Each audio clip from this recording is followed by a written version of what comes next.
सियावल रामचंद्र की जय। पवन पुत्र हनुमान जी की जय। गोस्वामी तुलसीदास द्वारा रचित हनुमान चालीसा वीर हनुमान को प्रसन्न करने के लिए सबसे सरल और शक्तिशाली स्तुति है। इसकी हर चौपाई अलग अलग रूप से शक्तिशाली है। जीवन की हर समस्या का समाधान हनुमान चालीसा द्वारा किया जा सकता है। हनुमान चालीसा का पाठ करने से भक्तों के सभी कष्ट दूर हो जाते हैं। गोस्वामी तुलसीदास ने हनुमान चालीसा के माध्यम से हनुमान जी के बल, बुद्धि व पराक्रम का वर्णन किया है। हनुमान चालीसा की अनेक चौपाइयों में हमारी समस्याओं का समाधान भी छिपा हुआ है।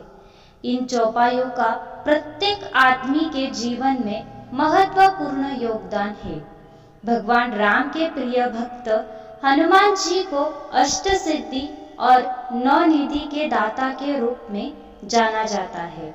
हनुमान चालीसा की एक चौपाई भी है, अष्ट सिद्धि नवनिधि के दाता, असवर दीन जानकी माता। अर्थात हनुमान जी की भक्ति से व्यक्ति के जीवन में 8 प्रकार की सिद्धियां और 9 प्रकार की निधियां साकार हो जाती है। लेकिन क्या आप जानते हैं ये अष्ट सिद्धि और नवनिधियां है क्या? आइए जानते हैं इसका रहस्य। अष्ट सिद्धियां और नवनिधियां। श्री राम भक्त हनुमान को 8 सिद्धियों और 9 निधियों का वरदान मां जानकी ने दिया था और कहते हैं कि इन्हें संभालने की शक्ति भी केवल महाबली हनुमान में ही थी। दुनिया में सबसे कीमती वस्तुएं हैं 9 निधियां, जिन्हें पा लेने के बाद किसी भी प्रकार के धन और संपत्ति की आवश्यकता नहीं रहती है। हनुमान जी के पास 8 प्रकार की सिद्धियां थी। इनके प्रभाव से वे किसी भी व्यक्ति का रूप धारण कर सकते थे। अत्यंत सूक्ष्म से लेकर अति विशालकाय देह धारण कर सकते थे। जहाँ चाहे वहाँ मन की शक्ति से पल भर में पहुँच सकते थे। कौन सी है अष्ट सिद्धियाँ? हनुमान चालीसा के अतिरिक्त मार्कंडेय पुराण और ब्रह्मवैवर्त पुराण में भी अष्ट सिद्धियों का उल्लेख किया गया है। आइए जानते हैं कौन सी है वो अष्ट सिद्धियाँ। अनिमा। इस सिद्धि के बल पर हनुमान जी कभी भी अति सूक्ष्म रूप धारण कर सकते हैं। महिमा। इस सिद्धि के बल पर हनुमान ने कई बार विशाल रूप धारण किया है। गरिमा। इस सिद्धि की मदद से हनुमान जी स्वयं का भार किसी विशाल पर्वत के सामने कर सकते हैं। लघिमा। इस सिद्धि से हनुमान जी स्वयं का भार बिल्कुल हल्का कर सकते हैं और पल भर में वे कहीं भी आ जा सकते हैं। प्राप्ति। इस सिद्धि की मदद से हनुमान जी किसी भी वस्तु को तुरंत ही प्राप्त कर लेते हैं। पशु पक्षियों की भाषा को समझ लेते हैं, आने वाले समय को देख सकते हैं। प्राक्याम।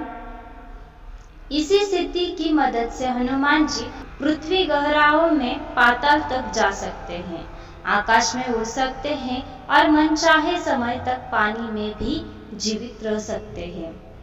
ईशित्व। इस सिद्धि की मदद से हनुमान जी को देवीय शक्तियां प्राप्त हुई हैं। वशित्व। इस सिद्धि के प्रभाव से हनुमान जी जितेंद्रिय है और मन पर नियंत्रित रखते हैं। क्या है नवनिधियां?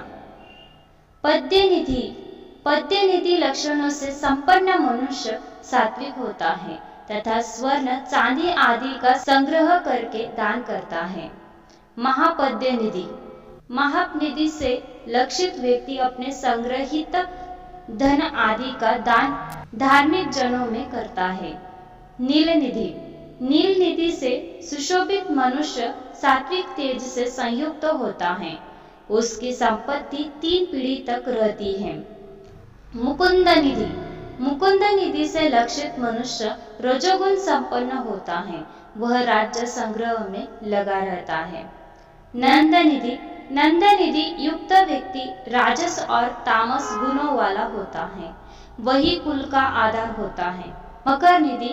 मकर निधि संपन्न पुरुष आश्रयों का संग्रहण करने वाला होता है।